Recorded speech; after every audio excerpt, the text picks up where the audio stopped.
Hi children, already we have completed the long answer question number 19, which is from wave motion. In that lesson we have learned three long answers.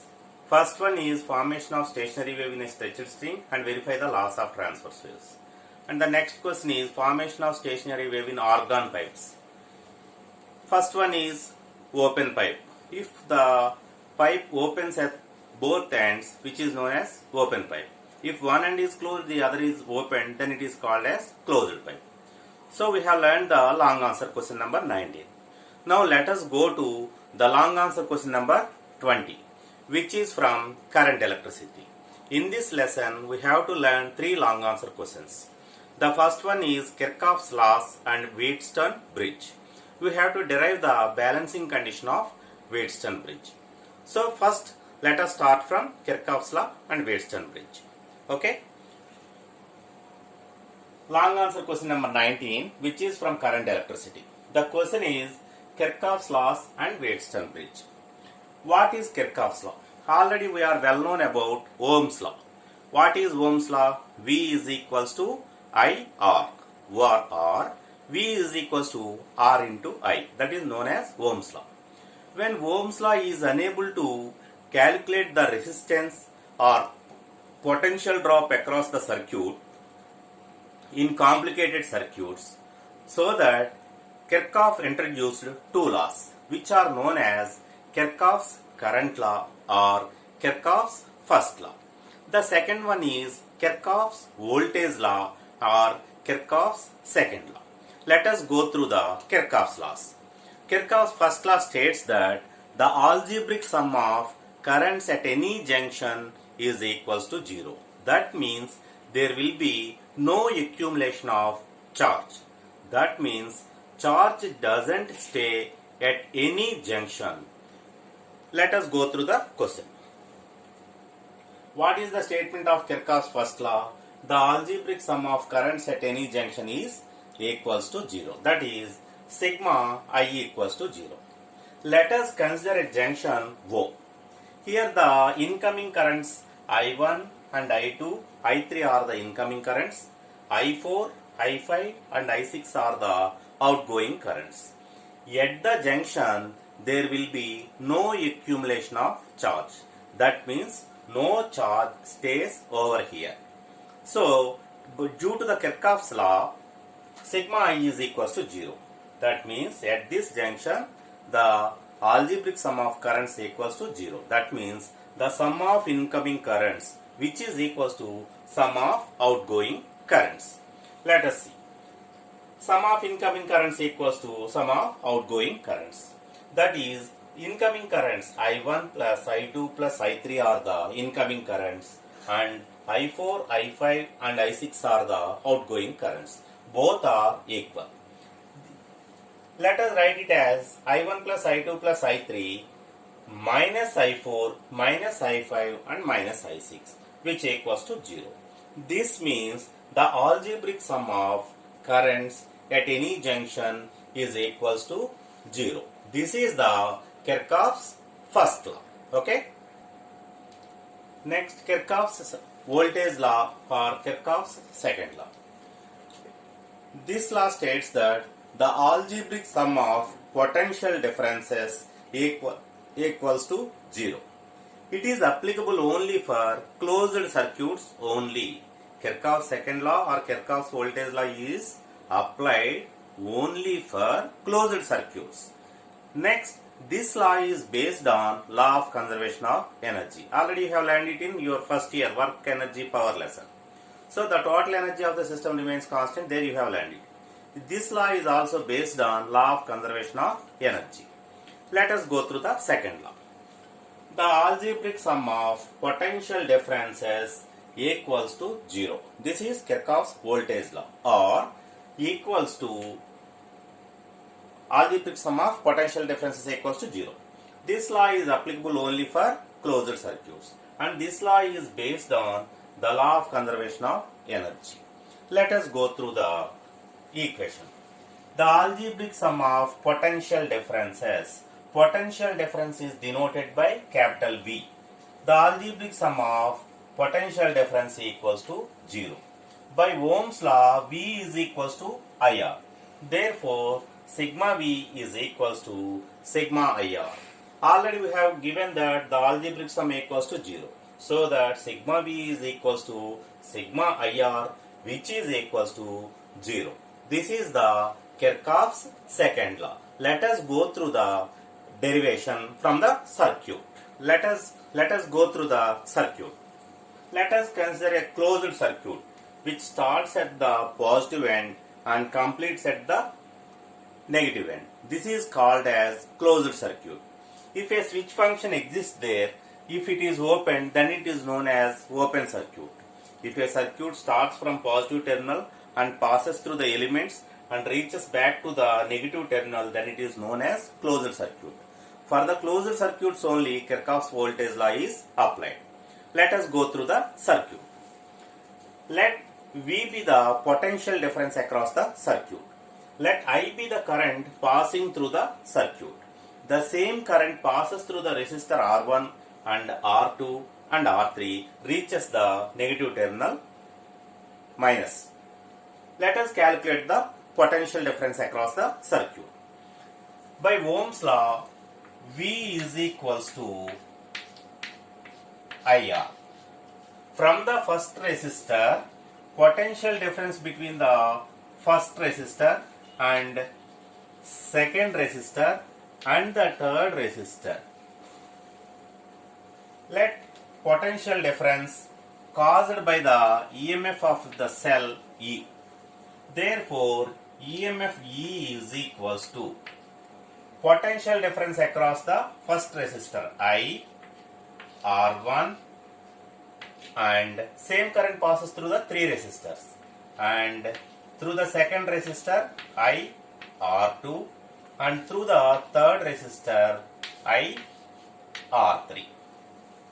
What happens here? We have to know the sign convention.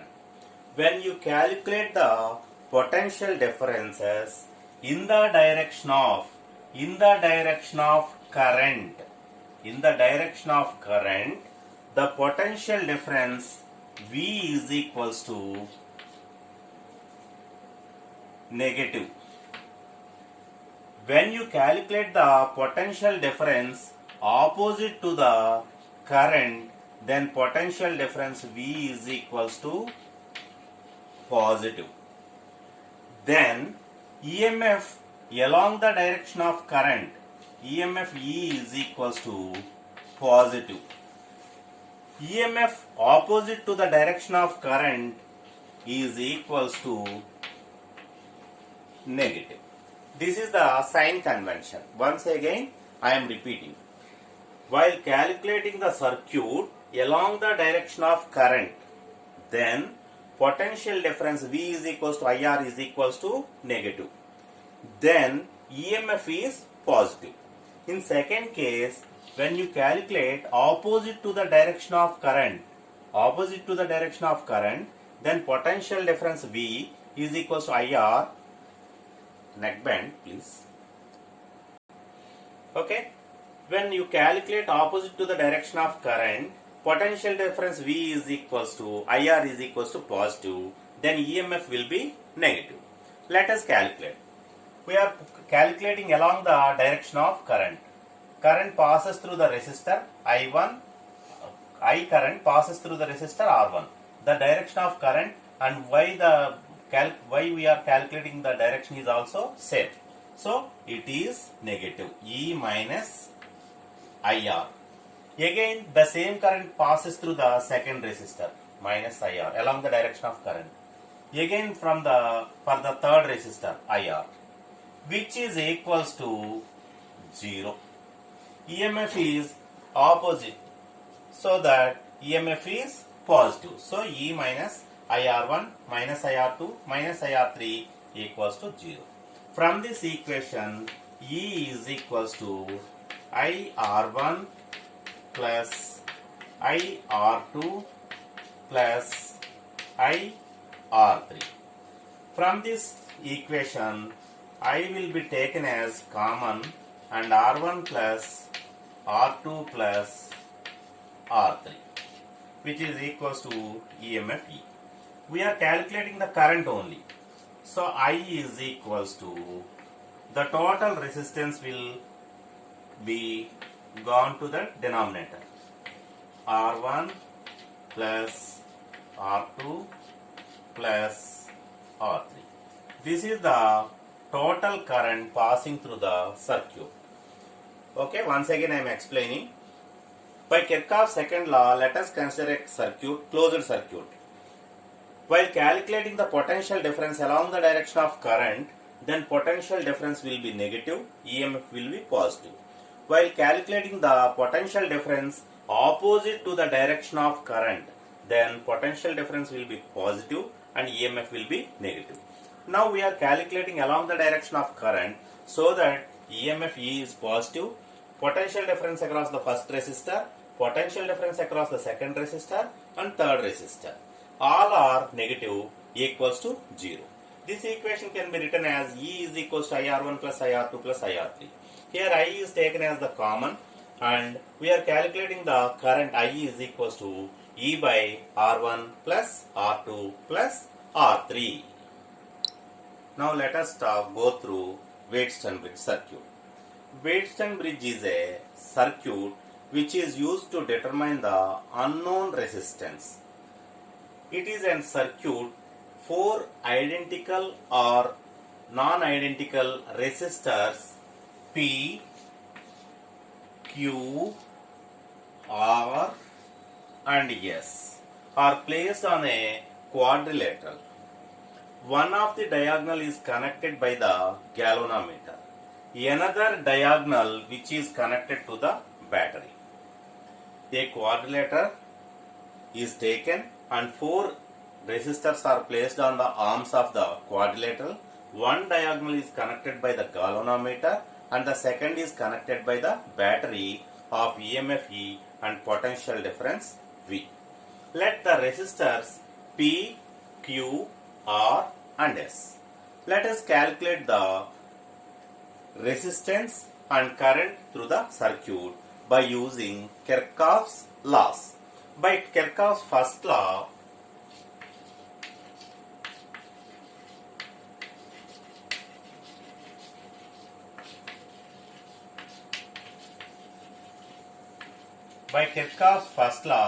the algebraic sum of currents at any junction is equals to 0.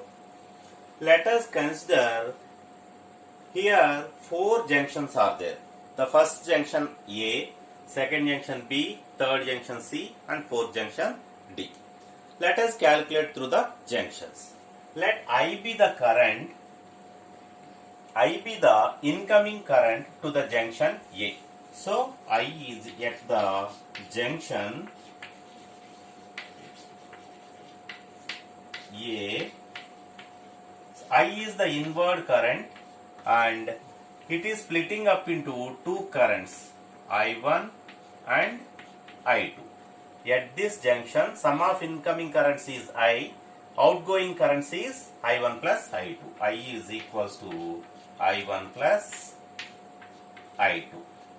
Next, at the junction B,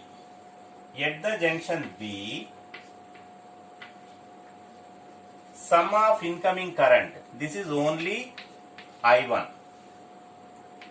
It is splitting up into some current is passing through the resistor which is I3, some current is passing through the galvanometer Ig. So I1 is equals to I3 plus Ig. Sum of incoming currents I1, outgoing currents are I3 plus Ig. Next, at the junction C, let us calculate it at the last. Now, first calculate at the junction D.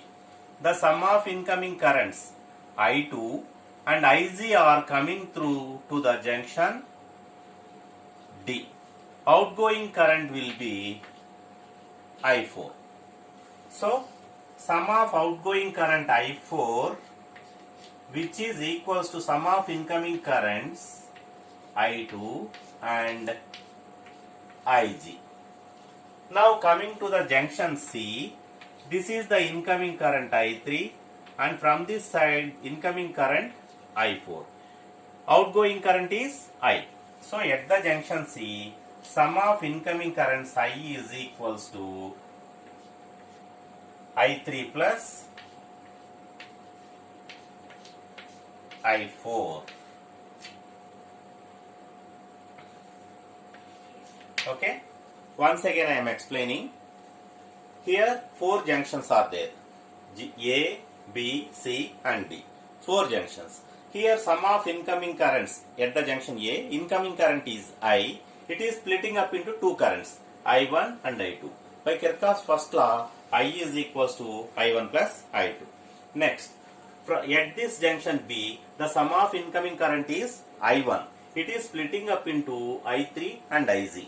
So, I1 is equals to I3 plus IG. Next, at the junction D, sum of incoming currents I2 plus IG, which is equals to outgoing current I4.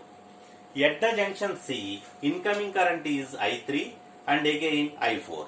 The outgoing current is I. So, sum of incoming currents I2 plus I3 plus I4, which is equals to I, by Kirchhoff's first law. Okay. By Kirchhoff's second law, we have to calculate this circuit in 2 parts.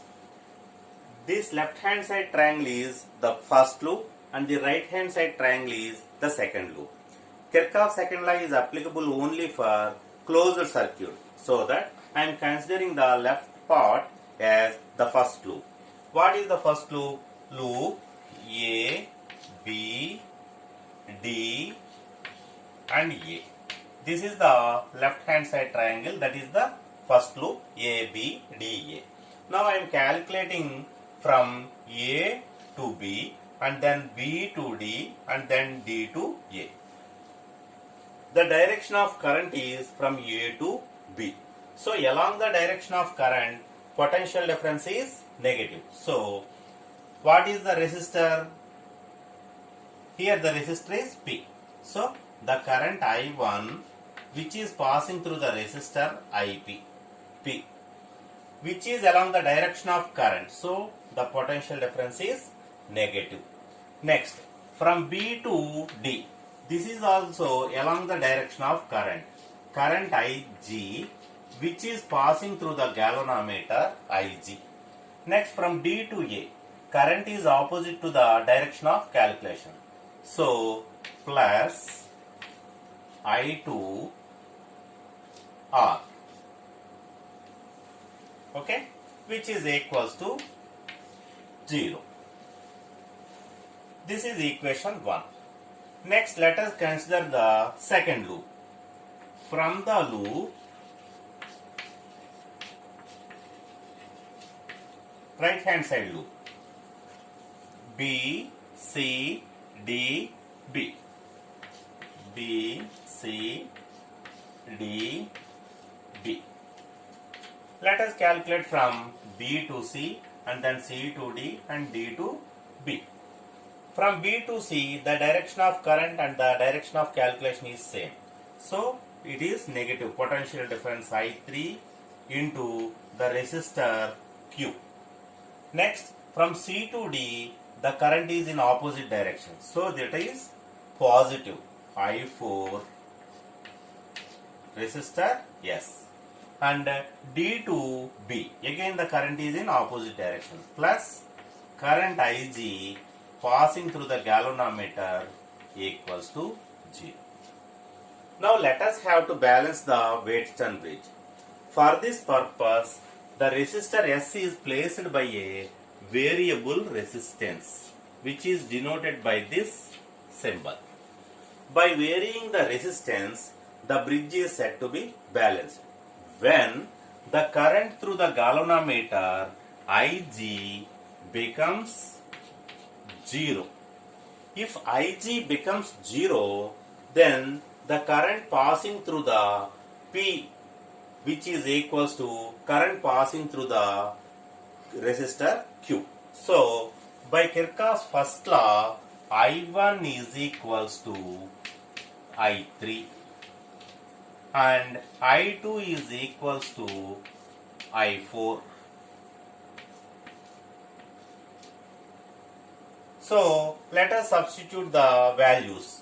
If Ig is equals to 0, then this expression becomes minus I1P plus I2R equals to 0. Again this equation becomes I2Q plus I4 S equals to 0. That becomes I1 is sent out another side. I1P is equals to I2Q, I2R, and I2Q, this is I3. I3Q is equals to I4 S. Let the equations be 1 and 2. By dividing the equations 1 and 2, we'll get P by Q is equals to R by S. Yes, I1 is equals to I3 and I2 is equals to I4. So by dividing 1 and 2, I1 and I3 are cancelled, I2 and I4 are cancelled. Then P by Q is equals to R by S. This is the balancing condition of Wheatstone bridge. Once again I am explaining. For the balancing condition, I am considering the circuit as two loops, left hand side loop and right hand side loop. This is the first loop ABDA, and this is the second loop BCDB. From these loops, the potential difference is negative when the current is in same direction. So minus I1P minus Ig into G plus I2R. Here the current is in opposite direction. Similarly, minus I2Q plus I4S plus Ig into G equals to 0. Here the current is in same direction. So this is negative potential difference. From these equations, when the bridge is balanced by replacing a variable resistance, then current through the galvanometer Ig becomes 0. Then I1 is equals to I3. I2 is equals to I4. The same values are substituted in these equations. When Ig is equals to 0, this equation becomes I1P plus I2R. When Ig is equals to 0, minus I3Q plus I4S is equals to 0.